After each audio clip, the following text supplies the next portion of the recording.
Olá, bem-vindo, bem-vinda à nossa 18ª aula.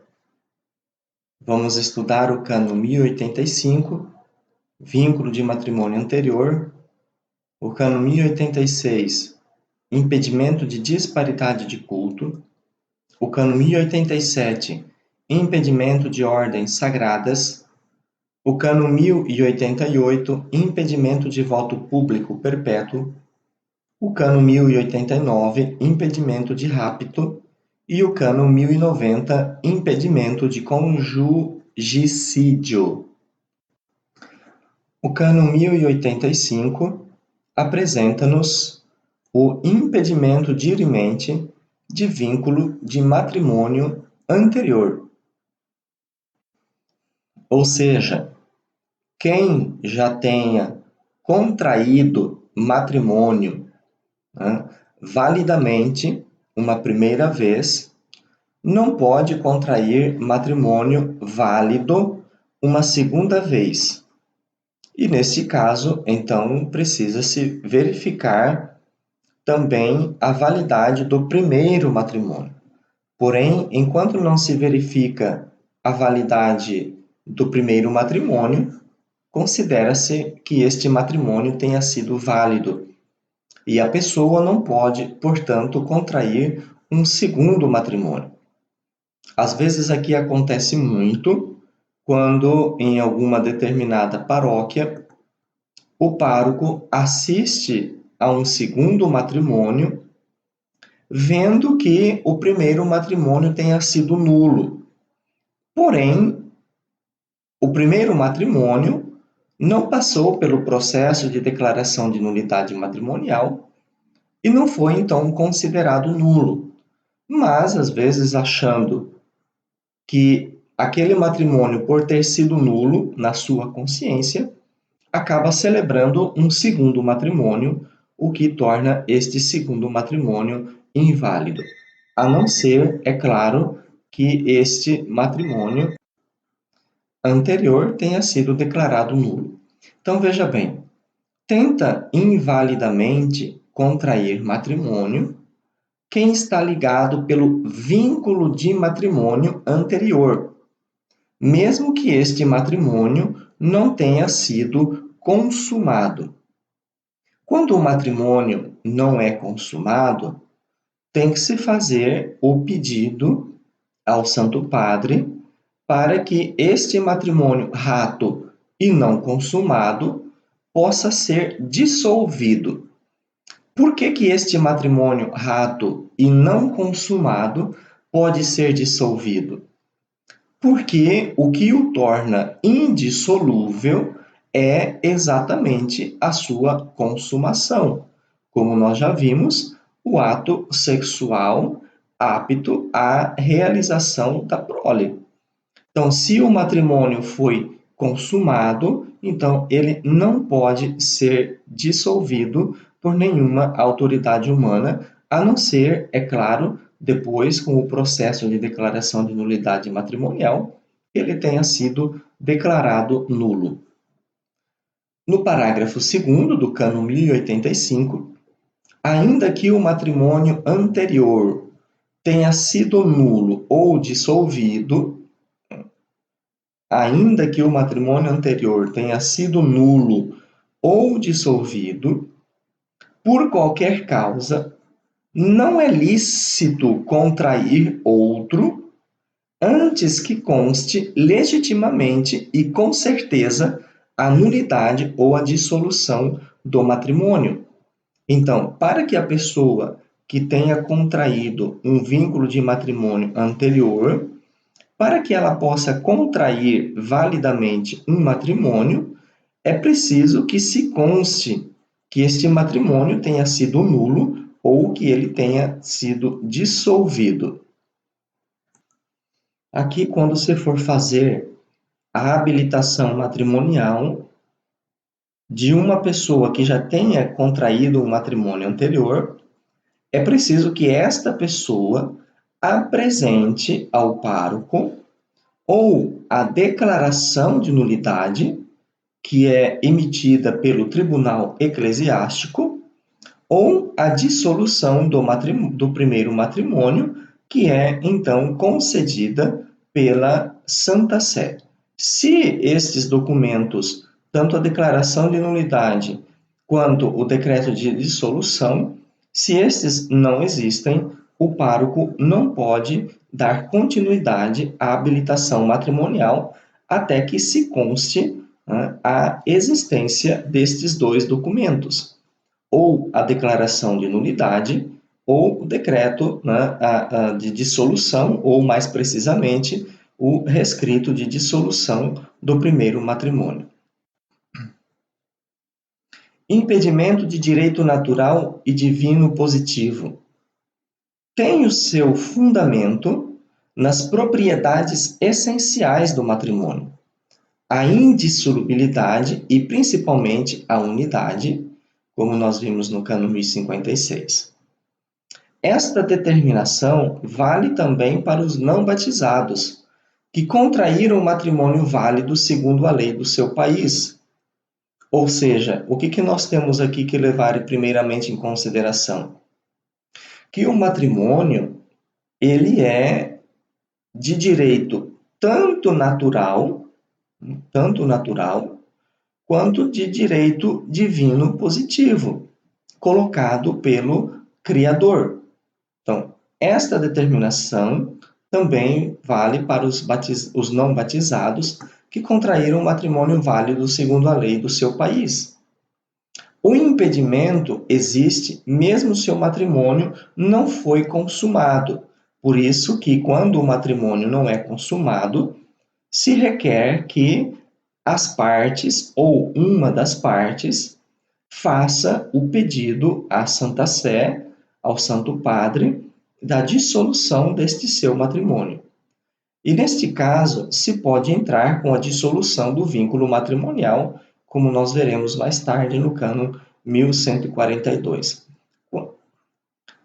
A certeza necessária. Segundo o parágrafo 2º do Cânon que nós estamos estudando, Cânon 1085, este parágrafo 2º,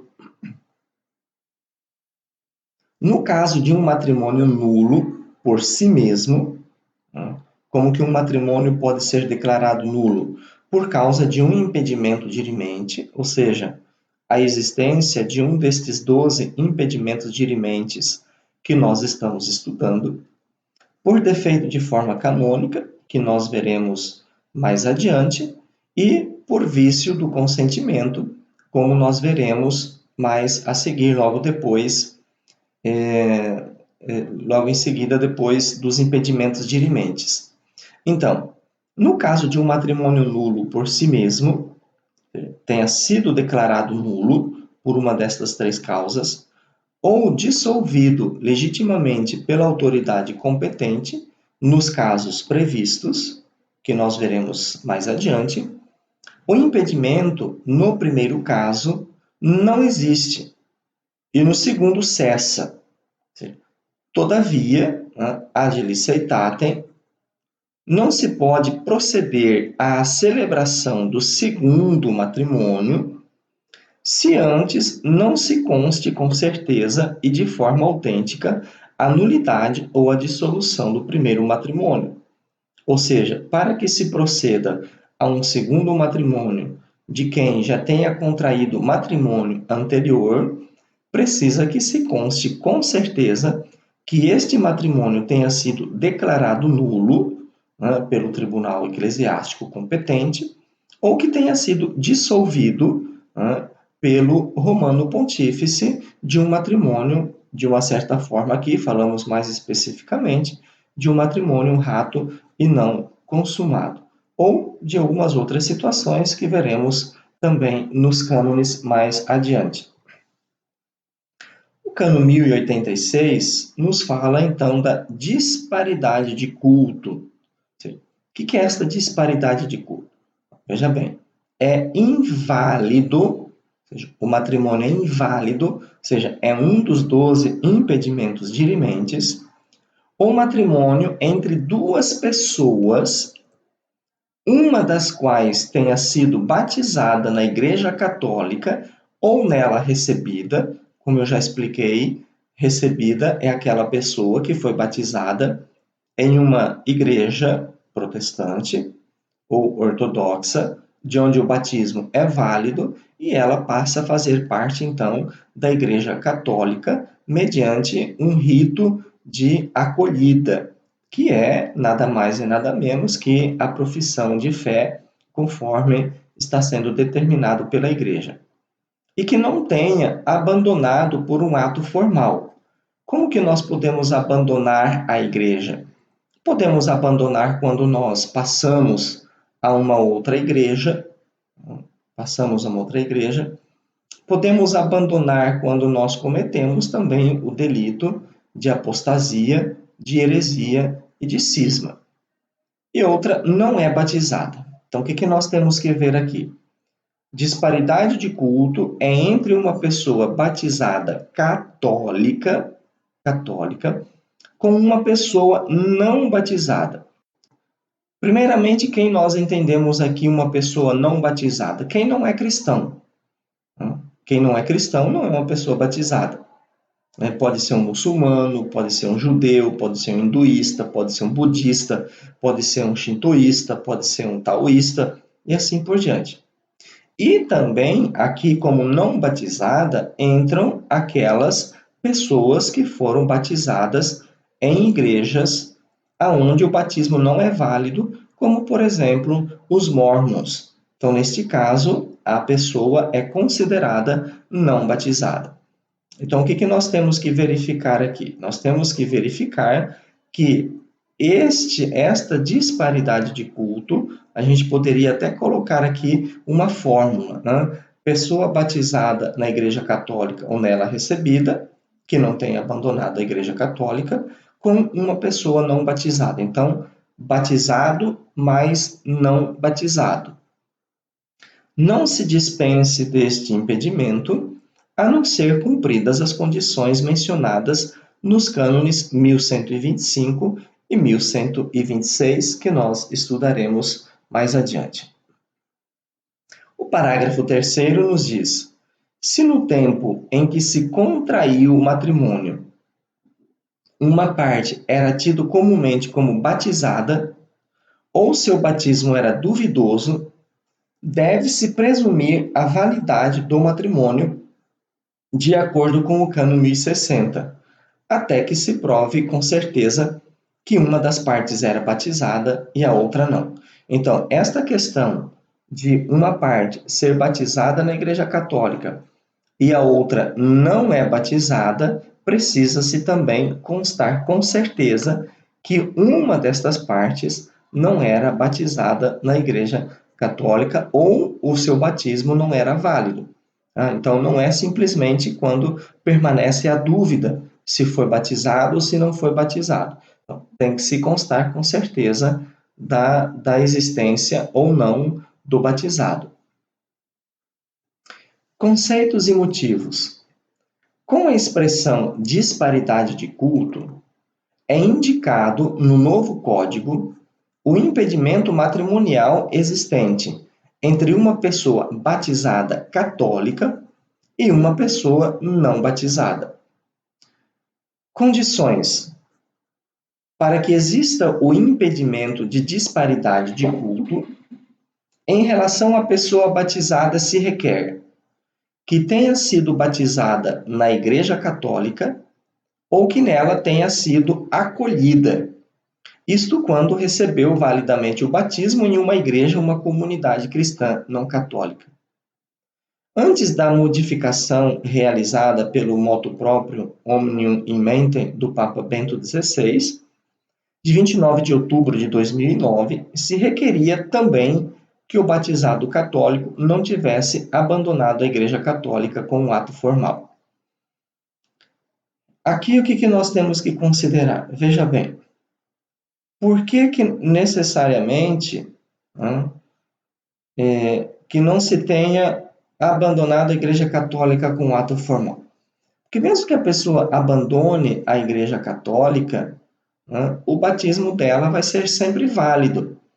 Então, neste caso, não se trata se a pessoa, o católico, deixou a Igreja Católica, mas vem casar depois com um católico, né, o seu batismo permanece válido. Então, não entra dentro do impedimento dirimente de disparidade de culto, mas entra dentro do que se requer, né, em relação a matrimônios mistos, que nós veremos mais adiante. O que é um matrimônio misto? É um matrimônio entre uma pessoa batizada católica com uma pessoa batizada de batismo válido em uma outra igreja protestante. Então, em relação à pessoa não batizada, se requer que não seja batizada ou que não seja realizado validamente. Então, para a existência do impedimento de disparidade de culto, se requer um batizado católico, e uma pessoa não batizada validamente. Pode ser um judeu, pode ser em outra religião, que não seja uma religião cristã, ou dentre as religiões cristãs, aonde o batismo não é considerado válido.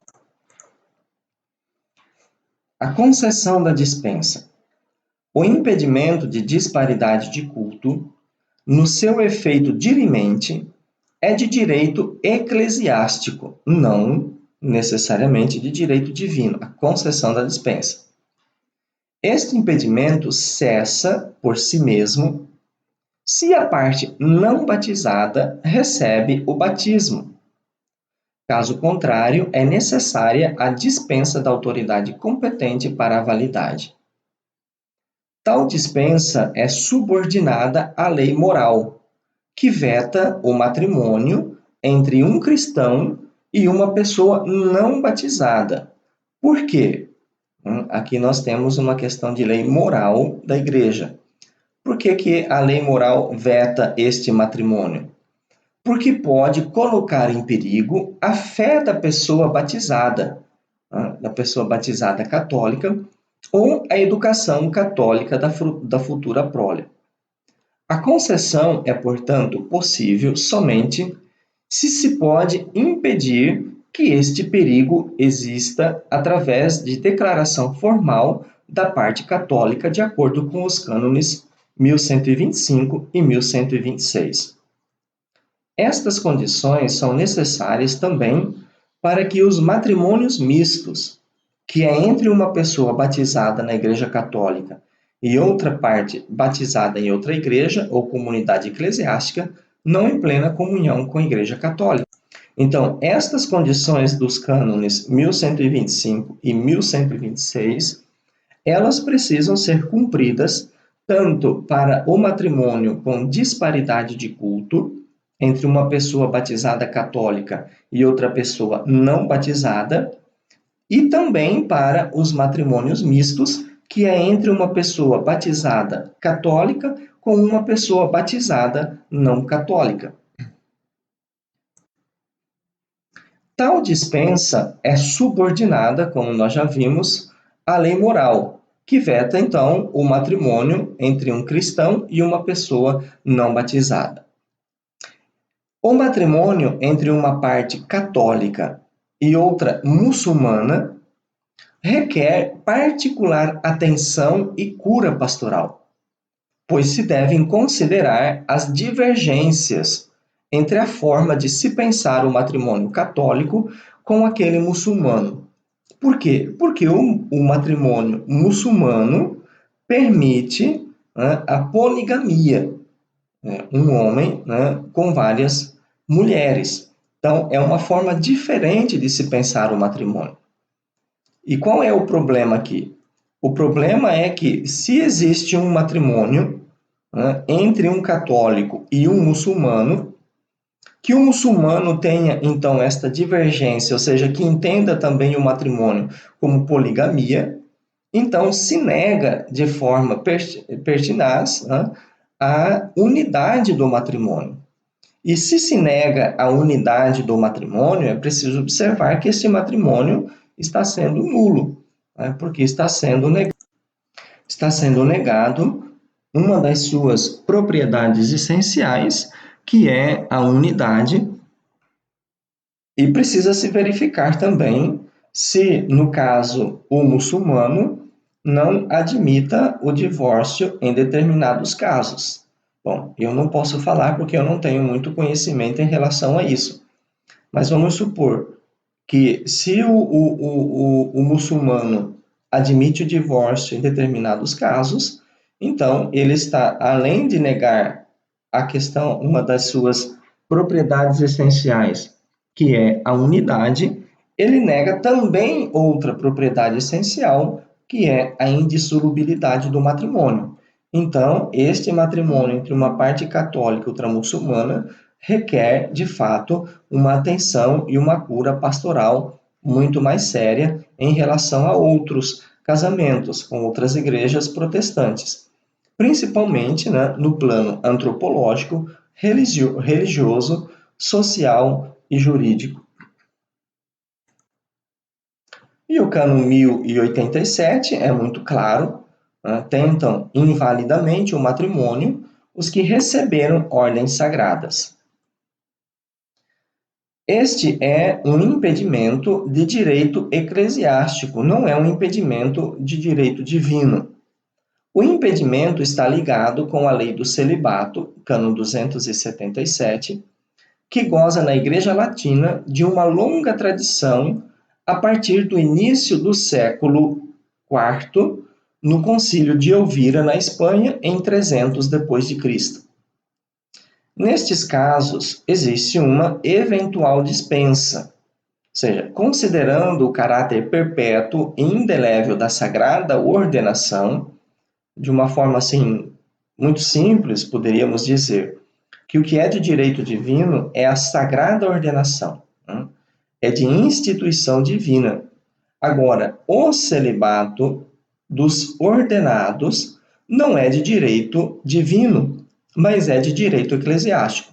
Então, por ser de direito eclesiástico, a igreja tem a possibilidade de dar a dispensa nestes casos. Por que a igreja não pode dar a dispensa para quem contraiu matrimônio válido anterior? Porque o ius connubii, além dele ser de direito natural, né, que Deus colocou na natureza humana, ele é também de direito divino positivo, ou seja, é desejo de Deus, né, que o matrimônio seja, então, indissolúvel. Quando Cristo o eleva a sacramento, ele coloca e pede a indissolubilidade do matrimônio. Então, considerando o caráter perpétuo e indelével da sagrada ordenação, o impedimento matrimonial que surge da sagrada ordenação só pode cessar por dispensa, ou seja, esta dispensa é concedida pelo Romano Pontífice. Aos diáconos é concedida por uma causa grave. Aos presbíteros, esta causa, para se dar a dispensa, necessita que seja uma causa gravíssima, ou causas gravíssimas, de acordo com o Cânon 290, número 3. Aqui, geralmente, nestas causas gravíssimas, né, pode-se considerar, por exemplo, o padre que deixou o ministério, né, e já possui filhos de um relacionamento que ele constituiu depois que deixou o ministério. Então, a existência da prole é uma causa gravíssima para que esta dispensa possa ser concedida. E aos bispos dificilmente é concedida esta dispensa. Então, aos diáconos é mais fácil, aos presbíteros um pouco mais difícil e aos bispos quase impossível receber esta dispensa. A dispensa é reservada ao Romano Pontífice. O Cânon 1088 tentam invalidamente o matrimônio os que estão ligados por voto público perpétuo de castidade no instituto religioso. Ou seja, este se trata também de um impedimento de direito eclesiástico e, portanto, se é um impedimento de direito eclesiástico, pode ser também dispensado. Então, do voto de castidade surge um duplo efeito.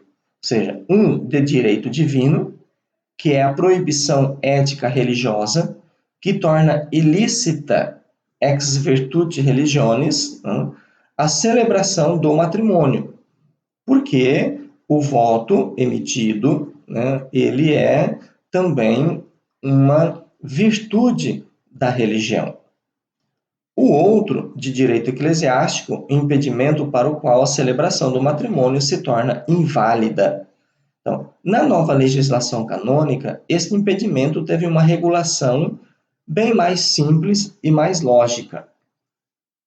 O seu âmbito é determinado por uma dupla condição, ou seja, que o voto de castidade perfeita seja público e perpétuo, não privado, que tenha sido emitido, então, em um instituto religioso, uma sociedade de vida apostólica. Né? Então, que seja emitido em um instituto religioso de direito pontifício ou diocesano, e aqui neste caso, quando o instituto religioso é de direito pontifício, ou seja, reconhecido pela Santa Sé, então a dispensa é dada pelo Romano Pontífice. Se o instituto religioso é de direito diocesano, então esta dispensa é concedida pelo bispo diocesano. A dispensa do impedimento de votos nos institutos religiosos de direito pontifício é reservada à Santa Sé, conforme Cânon 1078, parágrafo 2º, exceto em perigo de morte, né? Ou seja, exceto em perigo de morte. Para os religiosos de direito diocesano, a dispensa pode ser concedida pelo ordinário do lugar iure próprio. E depois, então, o Cânon 1089, entre um homem e uma mulher arrebatada violentamente, vejam bem, olhem bem o que as palavras estão dizendo, entre um homem e uma mulher arrebatada. Aqui não está falando de homem arrebatado, somente de mulher arrebatada, né? Ou retida com intuito de casamento, não pode existir matrimônio, a não ser que depois a mulher, separada do raptor e colocada em lugar seguro e livre, escolhe espontaneamente o matrimônio. Ou seja, então, nesse impedimento de rapto, ele só vale para a mulher arrebatada. Não existe impedimento para homem arrebatado. É claro que depois tem outras situações, né, que nós veremos mais a seguir, né, por exemplo, se contrai matrimônio, né, obrigado, aí também, então, vis et medus, né, pode ser declarado nulo. Mas aqui nós estamos falando necessariamente de uma mulher arrebatada violentamente ou retida. Então, para esta mulher arrebatada violentamente ou retida, com o intuito de matrimônio, este matrimônio será nulo, a não ser que depois esta mulher, sendo colocada em um lugar seguro e livre, escolha por si mesma contrair matrimônio com o seu raptor. O rapto é considerado no direito canônico como delito e como impedimento. Como delito, é aplicado para qualquer pessoa raptada ou mantida com violência ou enganada. Como impedimento matrimonial, está limitado somente à mulher raptada ou mantida presa com intenção de contrair matrimônio com ela. O objetivo do impedimento de rapto, e principalmente proteger a liberdade da mulher, ou seja, é principalmente proteger a liberdade da mulher que tem o direito de contrair matrimônio sem alguma coação. Tal rapto pode assumir uma dupla forma, de rapto em sentido próprio e de detenção forçada ou sequestro.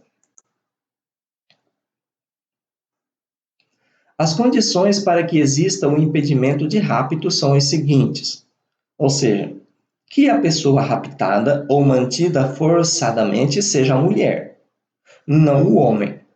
Em caso de rapto do homem, que é muito raro, não são considerados pela lei. Segundo, que o rapto ou a detenção seja efetuada contra a vontade, ou seja, mediante violência, ameaça ou engano. Se a mulher estiver por vontade própria, não existiria algum impedimento. E depois, que o rapto ou o sequestro sejam efetuados com o objetivo de matrimônio e não por outros motivos. Terrorista, extorsão, ódio, vingança, luxúria, assim por diante. Que este rapto tenha acontecido com o objetivo estritamente em relação ao matrimônio. Neste caso, existiria um delito contra a liberdade que é passível de sanção penal, cano 1397, mas não um impedimento matrimonial. Como cessa o impedimento? Enquanto o rapto ou o sequestro permanecem, qualquer celebração do matrimônio será inválida. Para que cesse o impedimento, é necessário que a mulher seja separada do seu raptor ou sequestrador, materialmente e psicologicamente, porque às vezes podem acontecer em alguns casos, né, que a mulher se encante pelo seu raptor, mas ela está passando por um momento de trauma psicológico. Então, mesmo que nesse momento de trauma psicológico, né, ela queira o matrimônio não vai ser válido porque a pessoa passava por um momento de trauma psicológico que a torna, então, incapaz de contrair matrimônio. Então, para que esta mulher colocada livre, né, tem que ser uma liberdade material e também uma liberdade psicológica. Seja colocada em um lugar seguro e livre. Não está sendo dito que este lugar seguro seja a casa da sua família, que por motivo de honra poderia obrigar a contrair matrimônio. E se a família, então, aqui obriga a contrair matrimônio, então significa que nós temos aqui um temor reverencial. Ou seja, a pessoa não teve aquela liberdade interna suficiente para decidir pelo matrimônio, porque este matrimônio foi decidido pela sua família. E em terceiro momento, que esta pessoa consinta livremente ao matrimônio. Por fim, então, nós temos o cânon 1090. Quem, com o intuito de contrair matrimônio com determinada pessoa, tiver causado a morte do cônjuge desta, conjugicídio, pode o homem matar a mulher matar o homem, ou do próprio cônjuge, tenta invalidamente este matrimônio. Tentam invalidamente o matrimônio entre si também aqueles que, por mútua cooperação física ou moral, causaram a morte do cônjuge. Ou seja, aquele que indiretamente tenha cooperado, seja de forma física ou de forma moral, como uma pressão moral, tenha causado a morte do cônjuge. Então, estes tentam invalidamente o matrimônio. E no caso deste impedimento de conjugicídio, quem dá a dispensa, que pode ser dada a dispensa, que não é de direito divino, mas de direito eclesiástico, quem dá a dispensa é o Romano Pontífice. O impedimento que deriva de um crime tem como objetivo defender a dignidade do matrimônio e a vida dos cônjuges.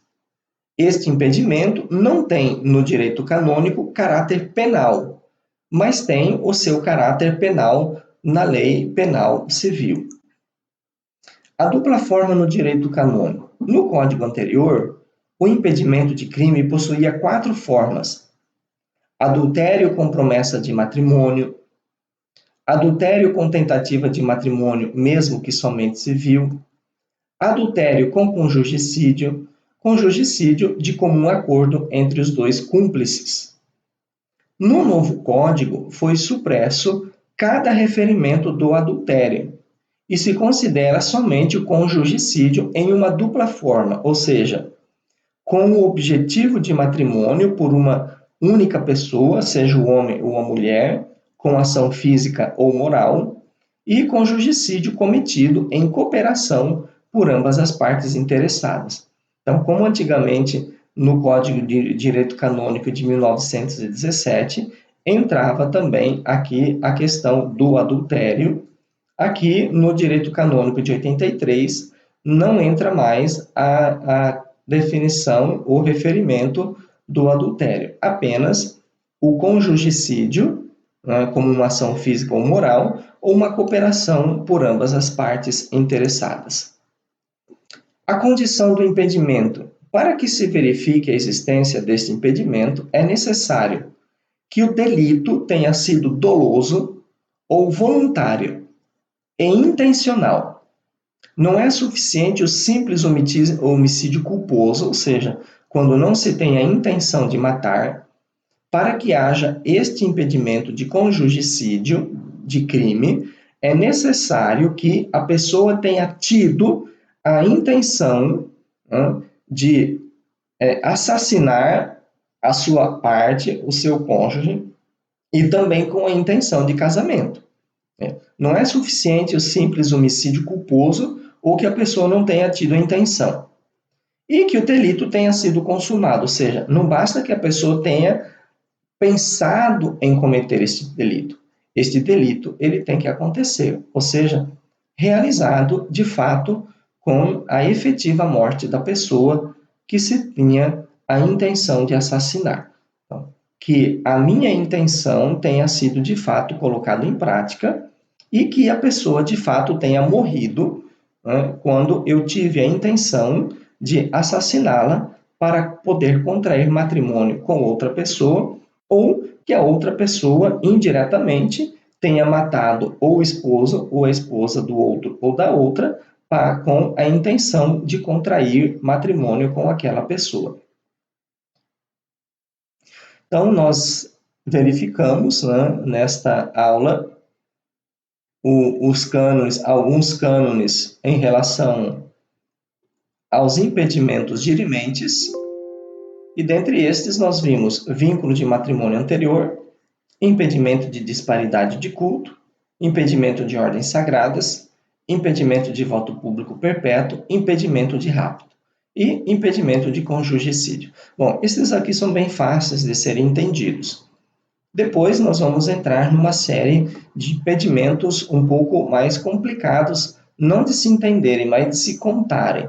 Então, que serão os impedimentos de consanguinidade, afinidade, honestidade pública e parentesco legal, que serão os últimos impedimentos dirimentes que nós vamos estudar e que acontecem, principalmente de consanguinidade, acontecem com muito mais frequência.